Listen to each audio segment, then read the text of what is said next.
The economy as a Monet. Marketplace Morning Report is supported by C3 Generative AI. Verified, traceable answers, secure, hallucination-free, LLM-agnostic, IP liability-free. C3.ai. This is Enterprise AI. From Marketplace, I'm Sabri Benishore, in for David Brancaccio. When we get hard data about the economy, it's like a snapshot. But there is another way of looking at the economy that is more of an impressionist painting. The Beige Book is a report the Federal Reserve puts out every few months after talking with business owners and labor leaders, nonprofit executives, people with important perspectives sprinkled throughout the economy. The latest edition, released yesterday, paints a picture of a softening U.S. economy. 3/4 of Fed districts reported flat or falling economic activity in the last 2 months, as Marketplace's Henry Epp reports. In Kentucky, marina owners told Fed officials that fewer people were renting boats this summer, and those who did take them out often anchored in coves to go swimming rather than cruising around to save on gas. That pretty much sums up economic activity observed by the Fed in the last few months. Some of us still splurged on travel, but even then we were finding ways to pinch pennies. Consumer spending slowed down in much of the country. So did manufacturing activity, and many areas saw weaker home sales and residential construction.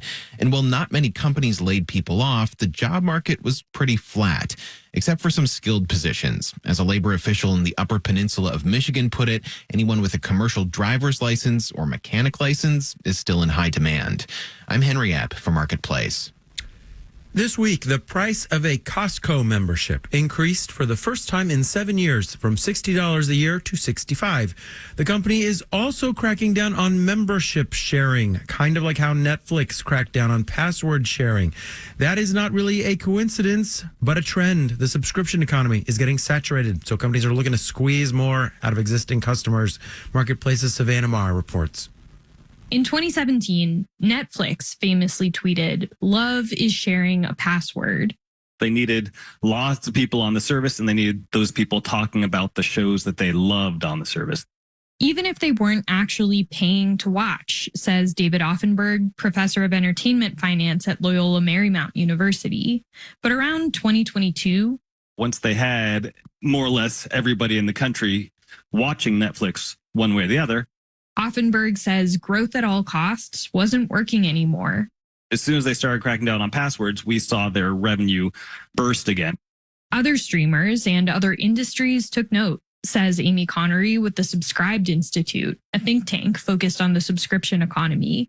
At some point, you're going to tap out of the number of memberships that you can sell, especially as consumers rein in subscription spending. Connery says wellness apps, software companies, and yes, even bulk grocery warehouses are looking to grow subscriber revenue without necessarily gaining new subscribers. But raising fees and cracking down on sharing can be risky. There's always the cancel button. There are always alternatives.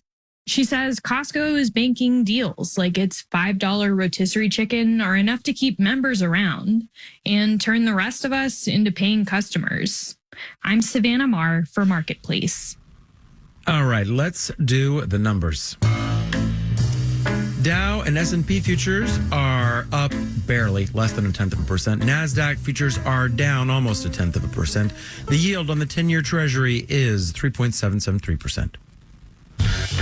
Marketplace Morning Report is supported by Angie, dedicated to helping homeowners find skilled pros to get home projects done well. Reviews, pricing, and booking at Angie.com or on the Angie app. As divisive as politics can be, especially this election season, if you look hard enough, you can find some limited bipartisan focus on policies aimed at supporting families raising kids. Behind that may be a shift in economic research, a shift from looking at what happens to the parents when they get support to what happens to the kids in the long run when their parents get support. For more on this, we're joined now by Marketplace's senior economics contributor, Chris Farrell in St. Paul. Hi, Chris. How you doing? So just how much agreement do you see across party lines when it comes to economic support for families with kids? There are deep divisions in the best ways to help struggling families and their children, but there does seem to be more child-centric initiatives in play on both the federal and state level. Republican vice presidential candidate J.D. Vance, he says he'd like to more than double the current federal child tax credit the $5,000. Democratic presidential candidate Kamala Harris wants families with a newborn to get a $6,000 child tax credit and boost the credit for other kids in the family. Now, the details, they differ in important ways, of course, but the shared emphasis, it's intriguing. Sometimes when there is a consensus on something in research, it does not necessarily translate to a consensus in politics on that issue. So I'm wondering, why do you think there is this slight alignment on the issue of children and families? Economist and blogger Noah Smith, he notes that economic paradigms are more important as ways of thinking about policy rather than a list of actual policies. And I thought about that framing as while reviewing a National Bureau of Economic Research program report on a conference on children and families. And the report notes that historically, research largely focused on the risk that unconditional support for low-income families, it might sustain rather than alleviate poverty. That idea is something I remember hearing in decades past, the idea that helping people disincentivizes them from working. Does that actually hold any water when you look at it? Many researchers these days, they find little effect on labor supply or marriage rates from safety net programs. Instead, academic research now puts a greater emphasis on investigating the long-term impact of safety net programs on children and their human capital development. And the research agenda in recent years has shown, and I quote from the summary, significant positive effects of safety net programs on short-run children outcomes, as well as longer-term measures. So if there has been a shift in the focus of economic research, focusing on the cost of caregiving, the potential gains for children from public policy, do you think that politicians are registering that and trying to fix it?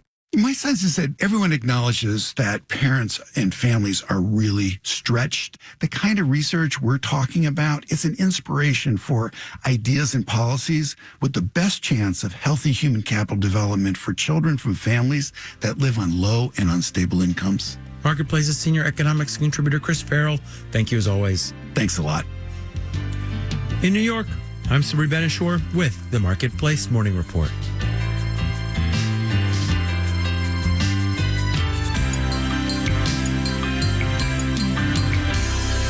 From 8 p.m., American Public Media.